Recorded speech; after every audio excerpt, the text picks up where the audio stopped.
Hi, y'all. This is Kristen Chenoweth. Hi, I'm Gloria Stefan. This is Sarah Bareilles. Hi, I'm Patty Lapone. This is Lin-Manuel Miranda. You're listening to the Broadway Podcast Network.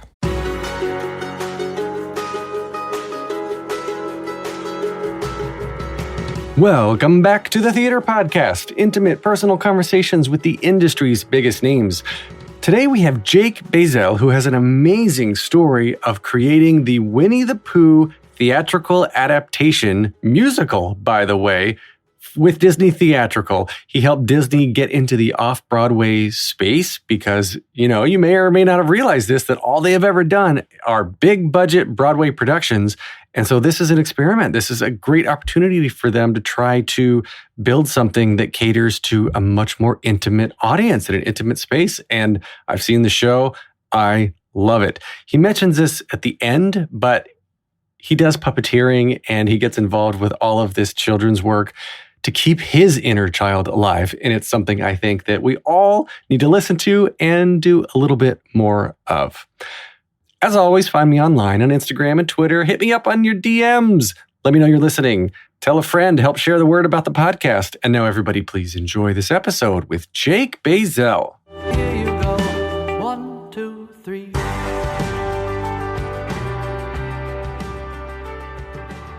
Our guest today is a puppeteer, voice actor, writer, director, and coach with over a decade of experience working in children's media with credits that include various productions of Sesame Street, Apple TV+, NBC, and many others. It makes perfect sense that we can now find him off-Broadway starring in his latest project, which is a collaboration with Disney Theatrical, the adaptation of Winnie the Pooh, which he helped create and write. Jake Bazel, welcome to the Theater Podcast. Hey, thank you for having me. Dude, your credits are kind of insane, and you look like you're about 20, right? Like, if I may say so. That's very kind. I usually get 12, so I will absolutely take 20. I will absolutely take 20. So I want to dive right into the off-Broadway production of Winnie the Pooh. I saw it. I took my 5.5-year-old to see it the other day, and he was just enthralled. He loved it. He still wants to go back, and he saved a bunch of the leaves that fell during fall. Oh, good. And we had our picture taken with Tigger. It was amazing. And I didn't know at the time that you were part of the creative process for this whole thing. So talk to me about how this even got started, because doing something with Disney is huge. Yeah, it's truly been a unicorn of a project in that this sort of never happens this way. But I had worked with the producer, Jonathan Rockefeller, producer, creator, director, Jonathan Rockefeller, on another show a few years back. And he was the one to take the idea to Disney and pitch it to Disney, essentially saying, you've got all these big, beautiful, brilliant Broadway shows, but a market you sort of haven't explored is the off-Broadway space, is that smaller, more intimate theater space in New York. And you've got this property, you've got Winnie the Pooh that is inherently more intimate, inherently cozier, and wouldn't want to fill a 2,000-seat house, but it could work really, really well in a 200-seat house in town.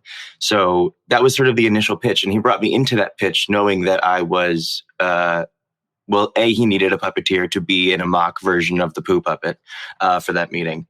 But also he knew I was a huge fan of Winnie the Pooh and and knew the books, knew the adaptations, knew sort of everything Disney had done with them. So he brought me in as sort of a resident 100-acre expert for that first meeting.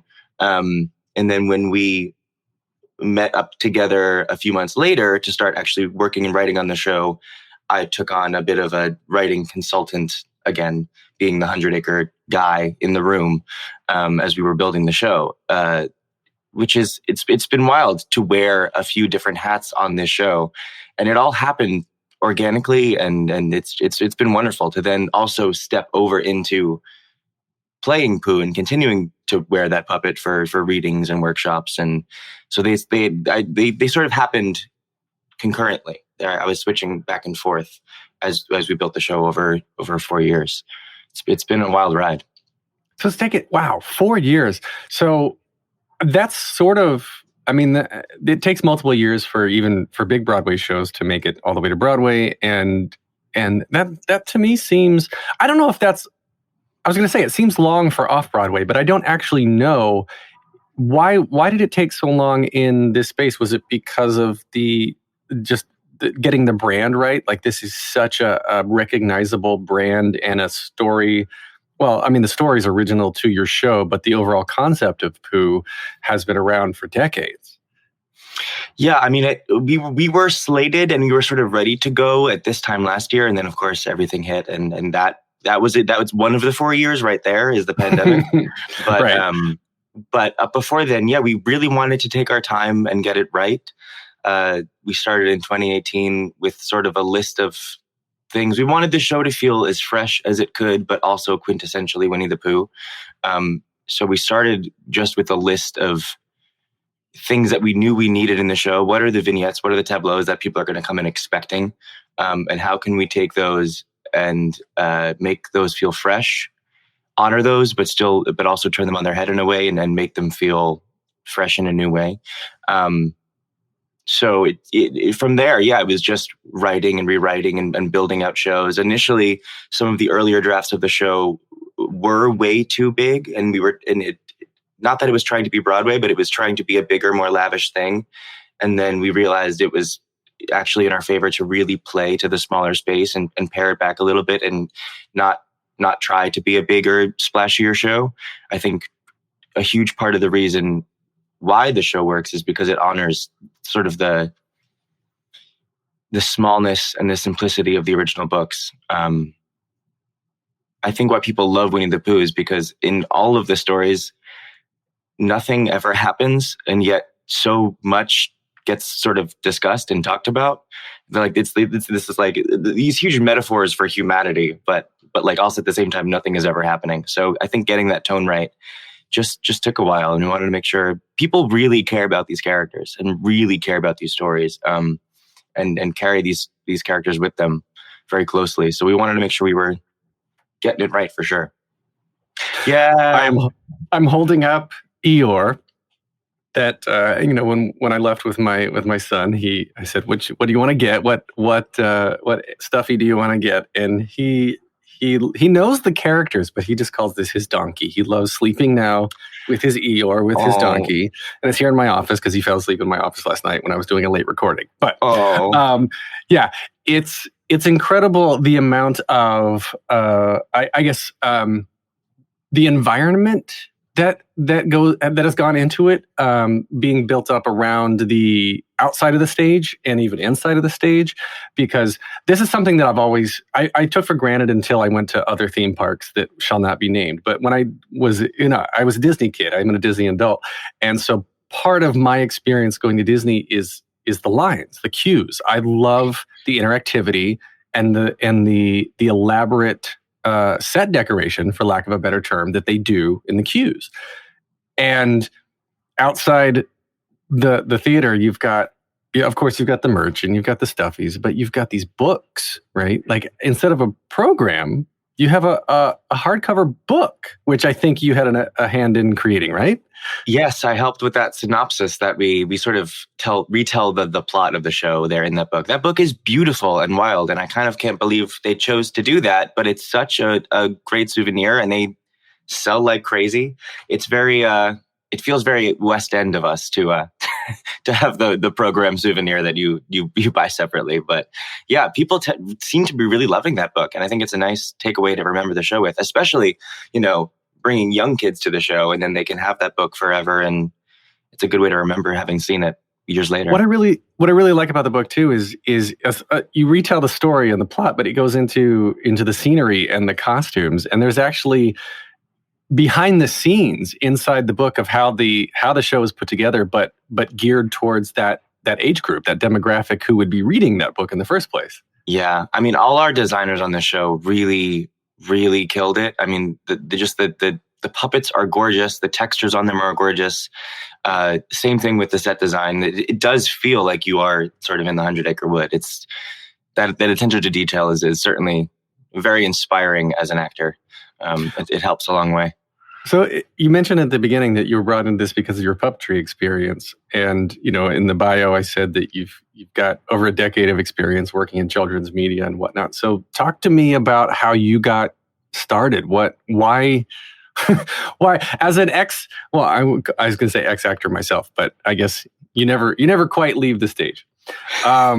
You can take the actor off the stage, but you can't take the stage out of the actor. That's right. That's right. So there were children's tours and whatnot. I mean, there is a special type of person that loves being involved with children's theater and children's tours and whatnot. And so just talk me through how you got started in this area. Yeah, absolutely. I really got started. So the beginning of the story is I had a family friend who worked at Sesame Street when I was 12. He got a gig as an AD on an on-location shoot for the show where they were shooting down in Tompkins Square Park. And because they were out on location, he could invite me to come watch them work. I was a huge Jim Henson fan, huge Muppets fan, had been like building puppets by myself. I've just sort of always been this way. It's always been this. You built your own Muppets? Well, yes, yeah. I was definitely doing full productions in my bedroom. That was the kind of kid that I was. Yeah, not a lot has changed. It's just not in the bedroom anymore. But so that day when I got to see them work for the first time, I met a few of the Sesame cast, and they saw tiny little puppet nerd Jake and took me under their wing very kindly. And then it was John Tartaglia, who really was the one to kind of pull me under his wing and coach me and train me up in the Muppet style, in the TV Muppet style. And when I was 18 or 19, Sesame Workshop was holding workshops that were not auditions, that were for the show. And it was 3 days in a room where it was about 25 of us who were working with a few of the cast members who are the puppet captains on the show and putting us through our paces in terms of character and manipulation. And everyone in the room was so remarkably talented that, it was really coming down to the details there. And then I went away, did a tour, did a tour that John directed for a year. Jim Henson's Dinosaur Train Live, Buddy's Big Adventure. And came back after that a year later and started to get a couple days on Sesame. So really, truly everything I know in terms of puppetry is because of the Sesame cast and wow. To work with those people. I mean, they're all so wickedly talented. Like it's the level of detail there in their performances.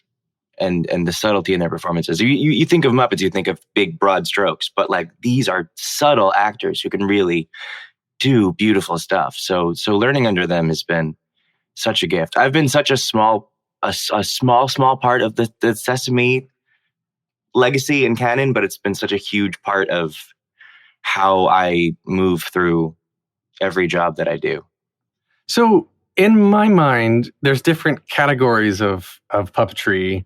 So there's the Sesame Street style where I guess are you on your back? Are you just on your knees below where camera can see, right? Then you've got your hands up above your heads with holding what are they called? The rods that control the hands, right? Yeah. And then there's like Avenue Q style where you're basically same type of puppets, but you're just at body height and you're right behind them and you're visual. And then over time, the audience seems to forget that the real people are there because you're just watching the facial expressions, I put in air quotes, of these puppets. And then there's kind of, I guess what we'll call the Disney style now, where it's almost full body, right? Which I think was pioneered, correct me if I'm wrong, was this pioneered with Frozen when they did, or it sort of started with Lion King, I guess. Lion King, yeah. It was integrated with Lion King. So the way I'm operating Pooh is very similar to how Timon is operated in Lion King. Right. I have it on good authority that Pooh is a good bit heavier because of all the stuff and fluff. But if only Pooh was a slender meerkat, wouldn't that be so helpful? But but yeah, I guess it's the Disney style. I'm pretty sure that was a Julie Taymor thing. I mean, it certainly comes from a long lineage of Bunraku and old styles of puppetry, but this kind of style that we've seen was taken from a few different a few different styles and brought together to be this modern, yes, the Disney style, let's call it. Absolutely. But yeah, Olaf has done the same way as well. Do you have a favorite that you do? Can you do, like, if you can do one, is it sort of like an instrument where if you know a violin, you can pick up a cello, or if you know the horn, you can pick up like French horn, right? So, or you can pick up similarly typed things. So, or is it sort of a different skill per subcategory? There's definitely a good bit of it that you can transfer from style to style. In that the tenets of puppetry are the same no matter the puppet you're picking up. I would say sort of the one style of puppetry that really differs from what we're doing at Muppets is marionettes, string puppets, because that's an indirect form of manipulation as opposed to, you're actually touching the puppet or you're touching a rod that is controlling the puppet directly. With marionettes, you've got to handle all of the swinging back and forth, and it's a whole different sort of philosophy there. So I can't, I'm useless with the marionette, but yeah, most other styles, you can sort of work around them the same way. Yeah, they're all related. We're all in the same family. So the $1 million question then, what do you think of Team America? I mean, we love it. We gotta love it. We love puppets being out in the world. We love puppets, making it into the pop culture, zeitgeist. It's all a wonderful thing. It's all a wonderful thing. So you were probably actually 12 when Team America came out. But I love the technology and I love South Park. So yeah, the merging of the two into marionettes. And I was watching one of the behind the scenes things too, where I don't remember how many sets of servos actually made it into the final versions of the puppets, but it originally was too realistic, and so it lost a lot of comic effect. So I think it was servos that controlled. I'm pointing at my smiley muscles, like the upper cheekbones, like to make you actually smile. I think that made the talking so realistic instead of just moving your up and down jaw sort of thing. Yeah. So that it became too real, too believable, and again, lost all its comedic effect. But I guess, for you doing the Disney style puppetry, right?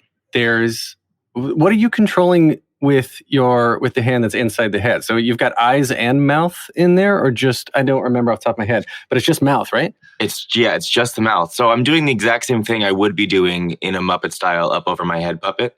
It's just out in front of me instead of up over me. It's literally opening and closing my hand in there. That's all there is to it. Yeah. But you combine that with body posture and breath and weight and all of these things that we're thinking of as puppeteers. And the amount of times people are like, oh, wow, you had a blink mech in there, right? No, that was just, people start to believe these things are real you don't really need those mechs and those servos and those things most of the time, You can really get away with, you can really give a good performance without all the bells and whistles. Puppets can be pretty simple and pretty effective. Yeah, I guess it's up to the human brain to fill in the gaps, and we start to see things where, based on assumptions and based on what we know about realistic objects, right? The brain will start to fill in the gaps, and if we forget that you are behind Pooh, and we just start looking at Pooh as an actual live character because you're doing your job so well, that of course we're going to start thinking Pooh is alive, and then our brain is going to make those unconscious connections. That's hopefully the goal. Yes, that's good to hear that's working for sure. Well, were you involved with casting the rest of the actors? And because multiple people play multiple roles. I think you're the only one, right, that does just one character in the show. Yeah, once I'm strapped into the bear, it's I'm not going anywhere. that is the puppet that I'm on for the rest of the ride. I wasn't involved in casting at all. I've worked with a lot of this cast on other shows. The puppetry community and folks who have puppetry experience, we're a small and mighty group.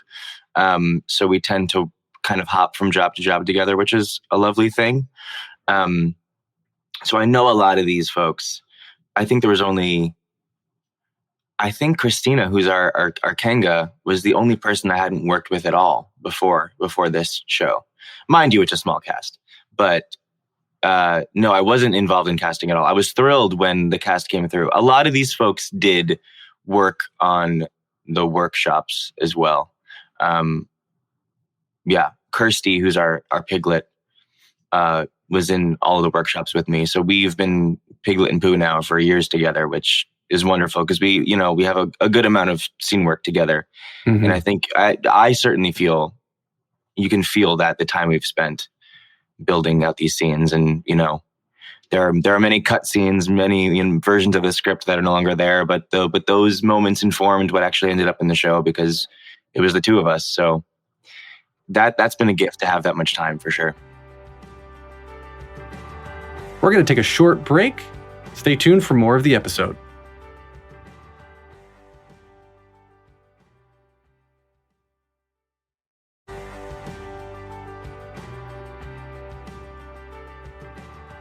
When you get a new script, I guess as a puppeteer, do you approach it sort of in a different way than you would if you were just Jake the actor on stage?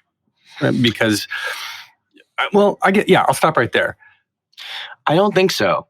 I mean, I think the only thing you're really cognizant of as a puppeteer that you wouldn't be of as an actor, and it's in addition to, is you want to make sure you're not really just like a talking head. Like, you know, puppets work when they're moving, when there's a physicality to them. So when you're just talking and flapping the mouth, they don't really live up to what they can be doing. So you're always trying to add business to it in terms of physicality and that element. But other than that, no, we are just approaching these scripts as actors. There's really no difference there. It's just, okay, how would I approach this as an actor? Okay. And then how can I then communicate that one-to-one to the puppet? How much of the puppetry, I mean, I feel like this is a lot just like acting, right? You said there's basically no difference, but the majority of acting is listening. It's just active listening. So you're nodding, you're moving, you're shaking around. Like you said, you're not just standing there. So are you practicing, or does it become sort of second nature by this point in your career to develop mannerisms and physical characteristics for your puppets so that they're still actively moving in character when they're not speaking? Yeah, I certainly developed a sort of movement vocabulary for Pooh in rehearsals, where he has the things that he goes to when he's listening, whether that's scratching his head or, he certainly has his things that he goes to, but I don't think about those in the moment. That is, I'm fully just in the scene. Thankfully, it's at a place where it's now second nature, and I'm not having to think, okay, well now I need to move this puppet in this way. It's, I am full on thinking as Winnie the Pooh in that moment for sure, and just reacting and listening.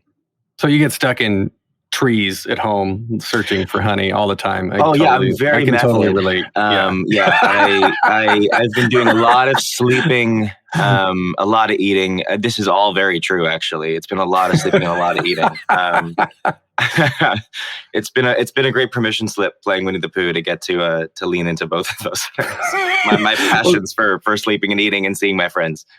Well, sleeping, eating. Okay, I'll take this back to a somewhat serious bit. Sleeping and eating. Of course, you said you were ready to go right as COVID hit, and then it all got shut down. So, I guess your own mental health, your own ability, like you're on this upward trajectory. You're doing this thing with Disney. It's this great brand you're involved with. You're creating. You're helping create. Your name is attached to this as a creator, and then it just stops. I mean, were you ever at a point where you're like, well, there goes that. I guess I got to do something else now? Or were you like, this is it? I'm okay. This all happen still. Yeah, I vacillated back and forth. So when everything hit, actually the day Broadway shut down, we were in rehearsals for a workshop for Pooh.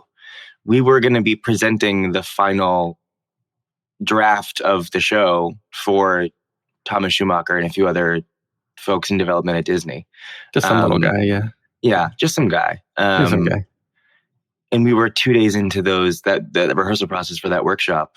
And obviously then, we just all left and we said, okay, it was that see you in 2 weeks thing that we all went through. Yeah. But truth be told, I had just closed a show. I was doing Paddington. I was doing the other talking bear. For a few months before that, and I did not realize how sort of close to burnout I was. Just working and working. Had not realized how close how burnt out I was. So those first few weeks of quarantine, I was very happy to rest. It feels almost like now doing Pooh after everything we've been through with the pandemic. It feels a bit like, oh, well, that's why we were making this show, because it was meant to happen now. Again, these characters and these stories mean so much to people, and it's such a place of safety for so many people that, yes, if nothing had gone down and we did this in fall of 2020, it would have been a lovely show. It would have, people would have had a great time. You would have had a great time. It would have been everything we were hoping it would be. But now doing it under the context of getting to come back together, getting to come back to theater, it means so much more to get to deliver these characters and to to build the opportunity for people to be in the same room as these characters that mean so much to people, and give them that sense of safety and everything's going to be okay, and we're here together again. It feels like this is why we made this show. We couldn't have possibly known that, but the timing of it feels really special, for sure. Not that I'm saying I'm glad this all happened this way at all, but what a beautiful job to come to out of all of this. It does not. Yeah. As an audience member too, you've got the parents who it's nostalgia for them. They're coming back and revisiting these characters that they haven't seen probably in a long time, nor ever in this live action form like this.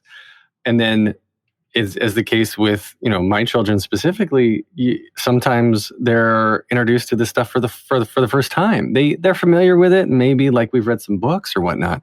But now, like Eeyore, my son's donkey, he cannot sleep without Eeyore now, and that's just one of the things. He just loves Eeyore, and I feel like there's an opportunity, like you said, coming out of the pandemic and bringing the nostalgia and the love for these characters that have they've never been. There are a lot of characters that are like sort of trying to triumph over one another or to like sort of be in competition. And so, but this is a storyline and a group of characters that are always just solving adventures together. They're not ever trying to put each other down. It's such a special group of characters. And I feel like that translates coming out of the creative team and the organization putting it all together, right? Yeah. I mean, I've been saying this, that these books, and especially the original books, the quality that I love most about them is each story is much more about the relationships between the characters than any one of the characters. It's such an ensemble thing. They all have blind spots in beautiful ways. And the way they sort of puzzle piece together is what makes these stories what they are. And it's why they've lasted for 100 years and why we all, I think, find ourselves in them. The staying power is certainly in its, because they're all stories about relationships. They're all about friendship and not necessarily always getting along. They're not oversimplified and twee in that way, but there's it's the relationships when we don't get along, and then yeah.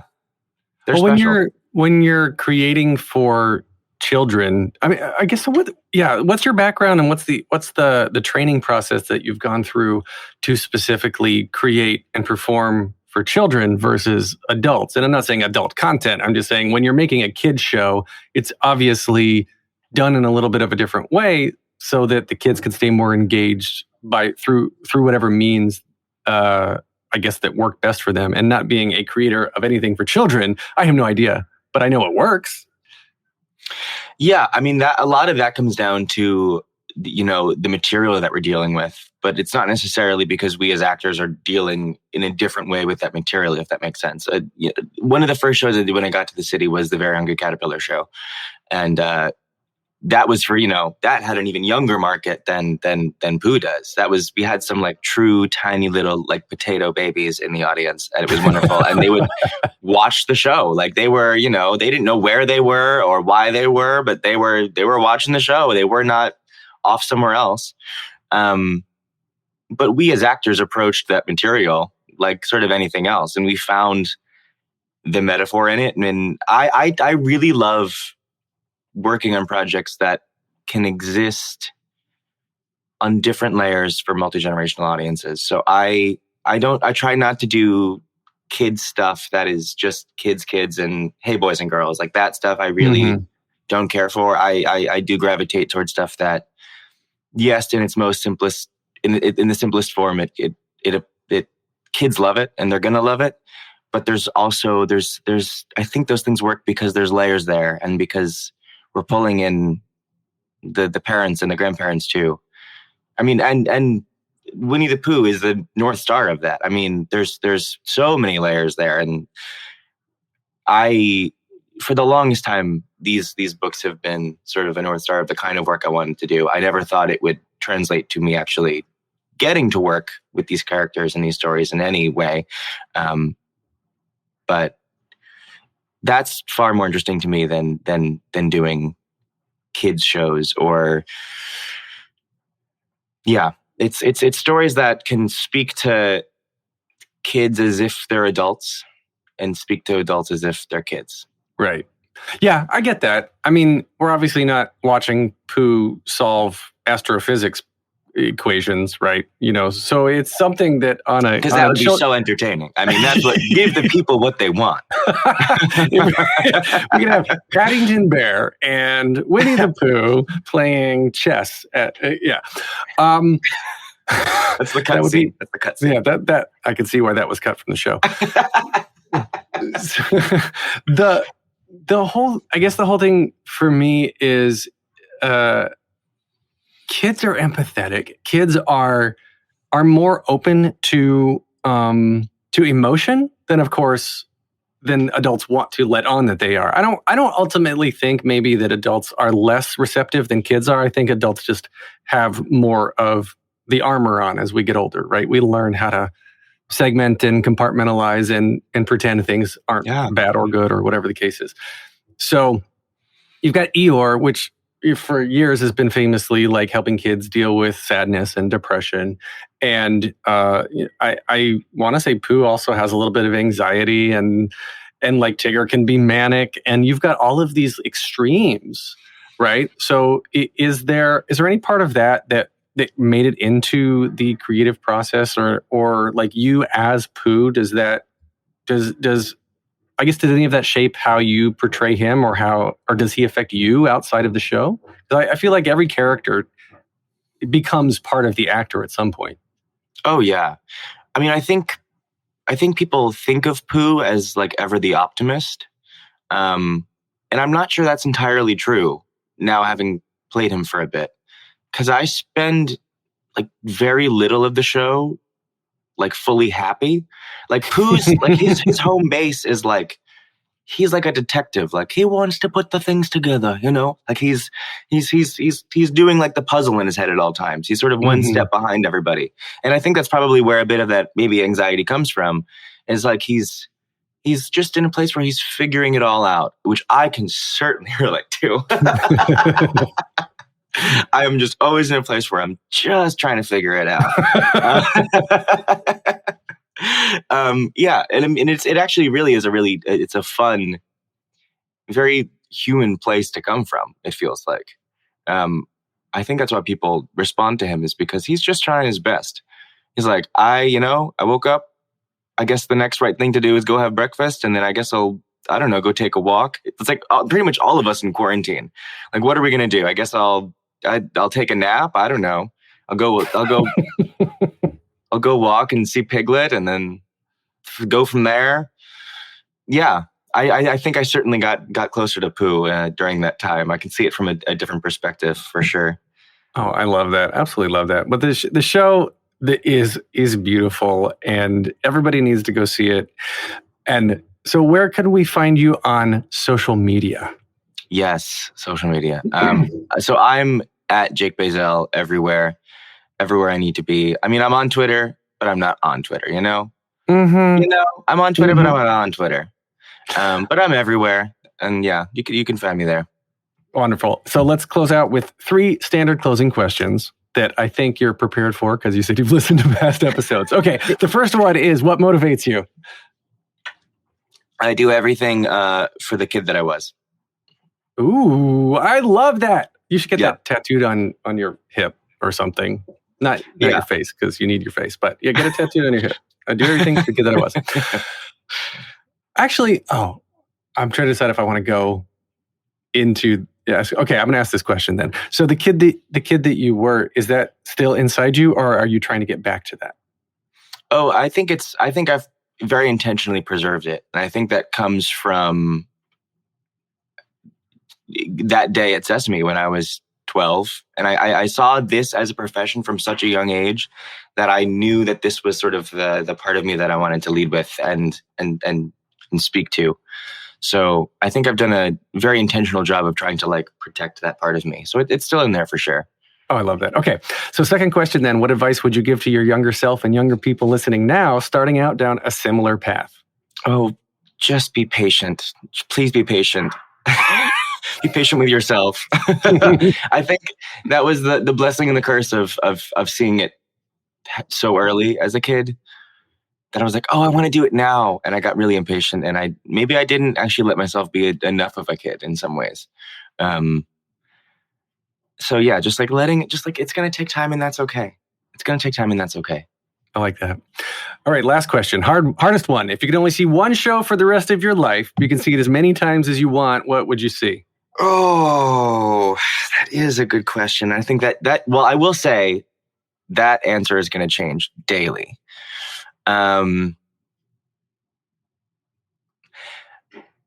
Oof. I'm going to go with Warhorse.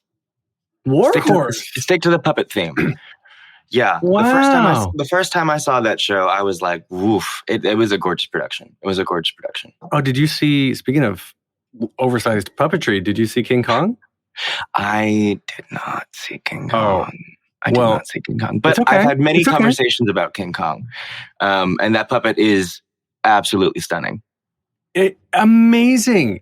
They had to incorporate the puppetry into the choreography because you've got puppeteers. I don't know. I don't remember how many people it took to operate Kong. It was like a dozen. Yeah. But you've got people climbing up a ladder hidden on his back so that they can grab a rope and jump 20 feet off his head so that they act as a counterweight to lift the hand, and then so that the fist can slam back down and do gorilla things. Listen, I can never complain about how big Winnie the Pooh is when that thing has been on Broadway. That is, I can never complain about the size of Pooh and the weight of that puppet when King Kong has been on Broadway.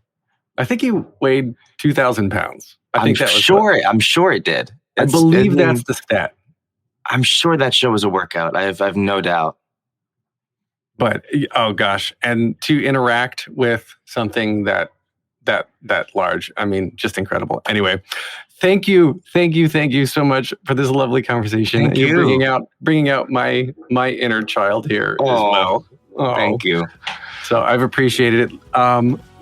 Everybody go see Winnie the Pooh. It is incredible. Please do. Take